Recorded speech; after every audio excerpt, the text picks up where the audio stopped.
Assalamualaikum warahmatullahi wabarakatuh. Nama saya Rala Setiawan dan di sini ada teman kelompok saya yaitu Zaki Ramadan, Timothy Christopher, Bayu Ramadan dan juga Abdul Rizky. Di sini saya akan menjelaskan tentang sebuah aplikasi optimisasi fungsi boolean pada sistem logika. Bagaimana penerapan MC Class Key pada sistem boolean? Bayangkan Anda sedang merancang sirkuit digital dan dihadapkan dengan fungsi boolean monster ini. Menyederhanakan ini secara manual bisa memakan waktu berjam-jam. Dan satu kesalahan kecil merusak semuanya. Bagaimana jika saya bilang ada cara untuk menyelesaikan ini hanya dalam 30 detik? Perkenalkan, ini adalah Boolean Function Simplifier. Sahabat baru Anda untuk desain logika digital. Lebih sakit tadi Setiap nggak sih hari, yang sakit tadi? mahasiswa dan insinyur menghadapi tantangan yang sama. Perhitungan manual memakan waktu lama yang seharusnya menit menjadi berjam-jam. Satu kesalahan merusak segalanya. Lewat satu langkah dan seluruh solusi Anda salah. Fungsi kompleks yang sangat membingungkan. 10 min term, semoga beruntung melakukannya manual. Pembelajaran hilang dalam aritmatika. Anda menghabiskan lebih banyak waktu untuk menghitung daripada memahami. Itulah mengapa kami membangun Boolean Function Simplifier. Berbasis web ini menggunakan algoritma Queen MC-Klasky standar industri untuk menyederhanakan fungsi boolean apapun dalam hitungan detik. Hasil instan, 100% akurat, edukatif, kelas profesional, digunakan insinyur di seluruh dunia. Tools ini disempurnakan untuk tiga kelompok utama: mahasiswa, periksa tugas Anda, pelajari algoritma, hemat waktu belajar. Tools ini menyesuaikan dengan kebutuhan Anda. Mari saya tunjukkan betapa mudahnya ini perhatikan saat saya menyelesaikan fungsi boolean nyata. Oke, di sini ada beberapa example yang bisa dicoba dan di sini saya akan mencoba yang bagian kompleks. Pertama saya akan masukkan berapa min term. Ini yang saya akan gunakan di sini kompleks. Perhatikan bagaimana antarmuka memvalidasi input saya secara real time. Pertama, saya akan memasukkan beberapa min term. Mari kita gunakan 0, 1, 3, 7, 8, 9, 11, dan 15. Atau di sini bisa digunakan salah satu contoh pre-build kami untuk pengujian cepat. Seperti yang di sini saya menggunakan yang bagian kompleks. Sekarang kita klik simplifier function dan boom, dalam waktu kurang dari 1 detik kita punya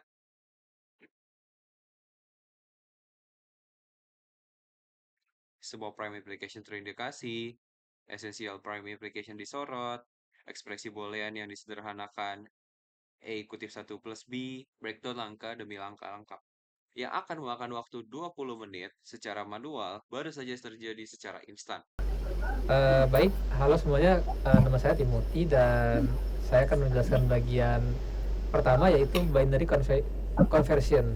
Nah, di sini ada fungsi decimal to binary. Nah, itu tuh berperan untuk proses mengubah representasi desimal tuh dari min term menjadi bentuk biner karena bentuk biner itu bentuk yang paling mudah dimengerti oleh komputer.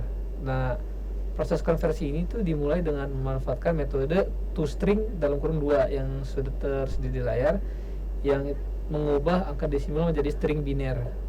Namun string biner yang dihasilkan itu mungkin nggak memiliki panjang yang konsisten. Nah, di sini tuh kita pakai pad start. Nah, metode ini tuh memastikan bahwa semua string biner memiliki panjang yang sama dengan menambahkan digit 0 di depan jika diperlukan. Nah, panjang akhir dari string biner ditentukan oleh this num variable yang mempresentasikan jumlah variabel dalam fungsi logika yang sedang diproses. Misalnya untuk proses fungsi dengan 4 variabel min term 5 akan dikonversi menjadi 0101 daripada hanya 101. Fungsi ini tuh merupakan langkah awal yang kritis dalam program ini karena representasi biner inilah yang nantinya akan diproses lebih lanjut untuk menentukan kombinasi yang dapat disederhanakan. Nah, yang kedua ini ada fungsi term combining yang dimulai dari fungsi can combine yang merupakan inti dari algoritma minimisasi logika ini.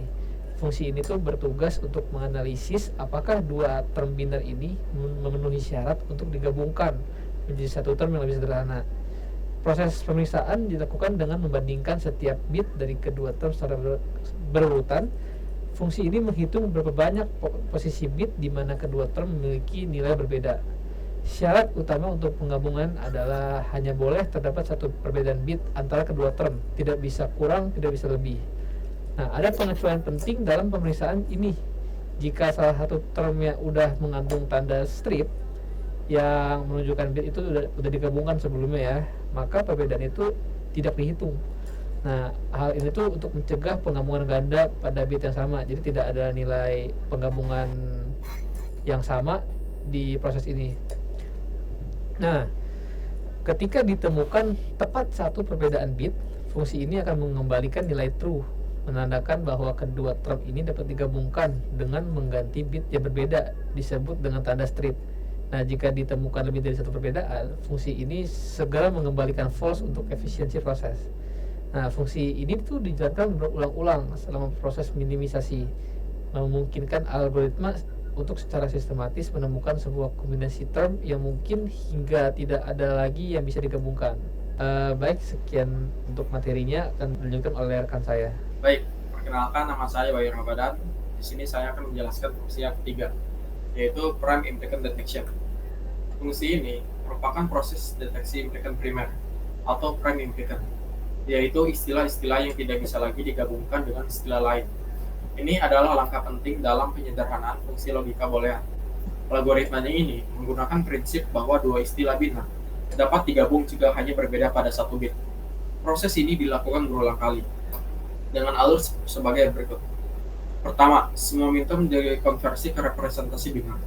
Yang kedua, minterm dikelompokkan berdasarkan jumlah satu dalam biner. Ketiga, tiap kelompok akan dibandingkan dengan kelompok di atasnya. Lalu, jika dua istilah hanya berbeda satu bit, maka keduanya digabung dengan menggantikan bit berbeda menjadi min. Lalu, hasil penggabungan akan menjadi input baru untuk iterasi berikutnya. Dan terakhir, proses berhenti ketika tidak ada lagi kombinasi baru yang bisa dilakukan. Selanjutnya, untuk fungsi yang keempat yaitu essential prime implicant selection. Fungsi ini adalah langkah lanjutan setelah semua prime implicant ditemukan. Di tahap ini, algoritma memilih essential prime implicants, yaitu prime implicant yang satu-satunya menutupi sebuah minterm tertentu. Minterm seperti ini tidak bisa ditutupi oleh prime implicant lainnya, sehingga prime implicant tersebut wajib dimasukkan ke dalam bentuk akhir ekspresi boolean. Dengan alur yang pertama yaitu loop melalui setiap minterm yang ada. Lalu yang kedua, untuk setiap minterm, cari semua prime implicant yang bisa menutupi minterm tersebut. Yang ketiga, jika hanya satu prime implicant yang bisa menutupi minterm tersebut, itu adalah esensial. Lalu yang terakhir, simpan esensial prime implicant ke dalam hasil akhir. Oke, perkenalkan nama saya Zaki Ramadan. Saya akan menjelaskan tentang source code pada fungsi validation input ini. Fungsi ini bertugas untuk memastikan bahwa setiap input yang diberikan oleh pengguna merupakan data yang valid dan sesuai dengan aturan sistem. Proses validasi ini menjadi lapisan keamanan awal sebelum data dikirim lebih lanjut oleh algoritma Queen MC Klasky. Secara teknis, fungsi ini memeriksa apakah input yang diterima berbentuk array atau kumpulan data, atau setiap elemen di array tersebut adalah angka bulat atau integer. Nilai setiap angka berada dalam rentang diperbolehkan, yaitu antara 0 hingga 1, 0, 2, 3. Karena sistem ini mendukung hingga 10 variabel dengan 2 pangkat 10 kurang 1, sama dengan 1, 0, 2, 3. Tidak ada nilai yang mengandung karakter non-numerik atau di luar format yang semestinya. Dengan adanya proses validasi ini, program dapat mencegah kesalahan untuk seperti pengguna memasukkan huruf, karakter spesial, dan angka negatif atau angka yang melebihi batas maksimal. Selain itu, validasi ini juga berfungsi untuk melindungi kestabilan sistem agar tidak terjadi crash saat algoritma mencoba proses data yang tidak sesuai. Fungsi ini sangat krusial dan memastikan bahwa data yang diterima bersih, akurat, dan layak diproses lebih lanjut, serta mencegah kemungkinan kegagalan sistem akibat human error atau penginputan. Fungsi selanjutnya, komponen ini penting dalam antarmuka. Pengguna user interface yang memungkinkan pengguna untuk memasukkan min-term secara interaktif dan efisien. Fungsi ini tidak hanya sekedar menerima data, tetapi juga menangani cara pengguna berinteraksi dengan input, sehingga menciptakan pengalaman yang UX atau intuitif dan nyaman. Add min-term. Fungsi ini bertugas memproses setiap input angka yang diberikan pengguna saat pengguna mengetik sebuah angka. Fungsi ini akan memastikan bahwa angka tersebut valid atau menggunakan logika dari fungsi kelima, memastikan bahwa angka belum ada sebelumnya dan dalam daftar min-term agar menghindari duplikasi. Menambahkan angka tersebut ke dalam min-term yang sudah tersusun secara terurut atau ascending.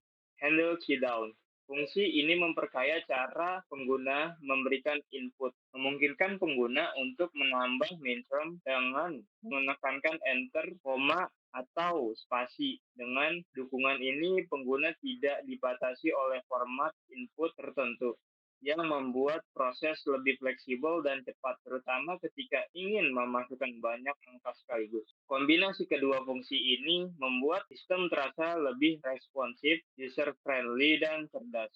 Karena input yang diberikan langsung diproses secara real-time tanpa harus diklik tombol atau berpindah fokus.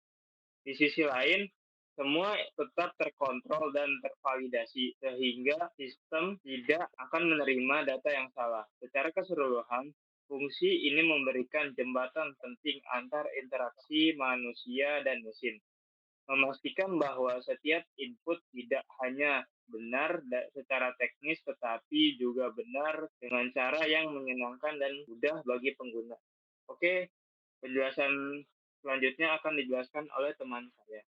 Baik, selamat malam. Saya Akbar akan menjelaskan fungsi yang ketujuh dalam program ini, yaitu binary to expression. Fungsi ini sangat penting karena berperan dalam mengubah istilah biner menjadi bentuk ekspresi boolean yang lebih mudah dibaca dan dipahami oleh manusia. Pertama, fungsi ini tuh menerima parameter binary type, yaitu sebuah string yang terdiri dari angka biner seperti 101, 110 atau sejenisnya lah. Lalu fungsi ini memiliki array variabel yang berisi nama-nama variabel boolean dari A sampai J. Artinya setiap posisi dalam binary term akan dicocokkan dengan nama variabel ini. Selanjutnya, fungsi ini melakukan iterasi pada setiap bit di dalam binary term. Jika bit bernilai 1, maka nama variabel di posisi tersebut dimasukkan ke dalam ekspresi. Jika bit bernilai 0, maka variabel tersebut ditambahkan dengan tanda petik di atas atau yang dibaca dengan aksen, yang berarti complement atau not. Jika tidak 1 atau 0 berarti don't care, jadi dilewati aja, tidak usah ditulis ABCD-nya segala macam seperti itu.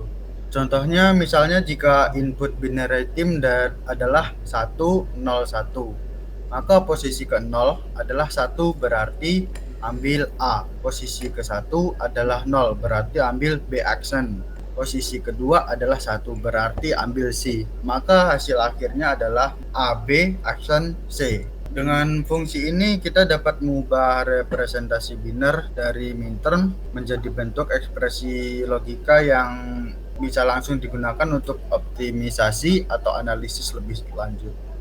Ini sangat membantu implementasi metode seperti Quinn-McCluskey. Sekian dari saya, terima kasih.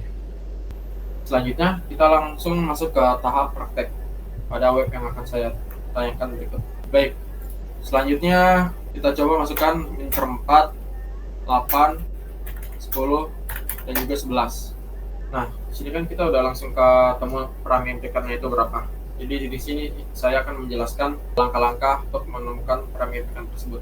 Pertama-tama, kita seperti fungsi yang ketiga tadi. Jadi kita pertama-tama itu mengonversikan semua min-term ke dalam bentuk biner. Nah, untuk min-term 4 yaitu bentuk binernya yaitu 0100.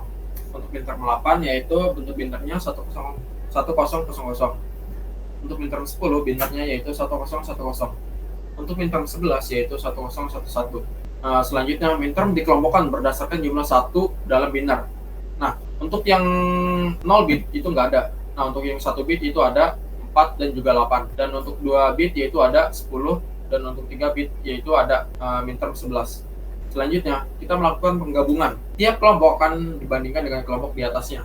Karena 4 sudah tidak ada lagi di atasnya, jadi kita bisa ketemu prime implikannya yaitu 0100. Dan selanjutnya kita membandingkan biner 8 dengan 4. Karena kan 4 itu di atasnya 8. Karena pada saat dibandingkan terdapat lebih dari 1 bit yang berbeda, maka prime implikannya tidak ada. Bisa dilihat dari langkah sebelumnya, yaitu jika dua istilah yang berbeda 1 bit, maka keduanya bisa digabungkan dengan menggantikan berbeda menjadi min. Karena lebih dari 2 bit, lebih dari 1 bit, makanya tidak bisa. Baik, selanjutnya kita membandingkan dengan bit selanjutnya yaitu 8 dan juga 10. Untuk minterm 8 bitnya kan 1000, dan untuk minterm 10 kan binernya itu 1010. Nah, pada baris ketiga terdapat perbedaan 1 bit, maka bisa dilakukan penggabungan dan menggantikan bit yang berbeda tersebut menjadi minus. Jadi untuk kedua minterm tersebut ketemu untuk prime implikasinya yaitu 10 Lalu kita bandingkan minterm selanjutnya yaitu 10 dan juga 11. Untuk minterm 10 yaitu binernya 1010, dan untuk minterm 11 yaitu binernya 1011. Terdapat perbedaan 1 bit pada baris keempat. Saat kita gabungkan, karena terdapat perbedaan 1 bit, maka keduanya bisa digabungkan dan menggantikan bit yang berbeda tersebut menjadi minus. Sehingga kita ketemu prime esensialnya yaitu 101 min. Nah, setelah semuanya digabungkan, lanjutkan hingga tidak ada lagi istilah baru yang bisa digabung. Yang tersisa dan tidak pernah tergabung adalah prime implikan. Nah, kan tadi yang fungsi yang keempat itu untuk menemukan esensial prime implikan. Nah, karena kita esensial prime implikan udah ketemu, kita langsung lanjut ke perubahan ke dalam bentuk booleannya yang udah disimplified. Nah, untuk yang esensial prime implikan yang pertama itu kan 0100. Karena 0 bernilai false, maka kita ubah menjadi A aksen. Dan karena 1 adalah nilai true, maka ditutupi oleh angka B. Dan karena 0 adalah tadi yang saya bilang itu adalah false, maka digantikan dengan C aksen. Lalu 0 berikutnya juga sama, digantikan menjadi D aksen. Ditambah prime implikan esensial berikutnya. Karena 1 adalah true jadi A, karena 0 adalah false jadi B aksen, karena strip tidak ada jadi kita nggak langsung, karena strip kita nggak mengubah ke dalam bentuk boolean ekspresi ini, jadi langsung ke 0 yang terakhir yaitu jadi D aksen. Lalu ditambah prime implikan esensial berikutnya yaitu karena 1 adalah true ditutupi dengan A, lalu 0 adalah false ditutupi dengan B aksen, lalu karena 1 adalah true ditutupi dengan C. Nah, kebetulan karena ini udah menjadi bentuk yang paling sederhana, makanya program berhenti sampai di sini. Baik, itu saja yang bisa saya sampaikan. Terima kasih.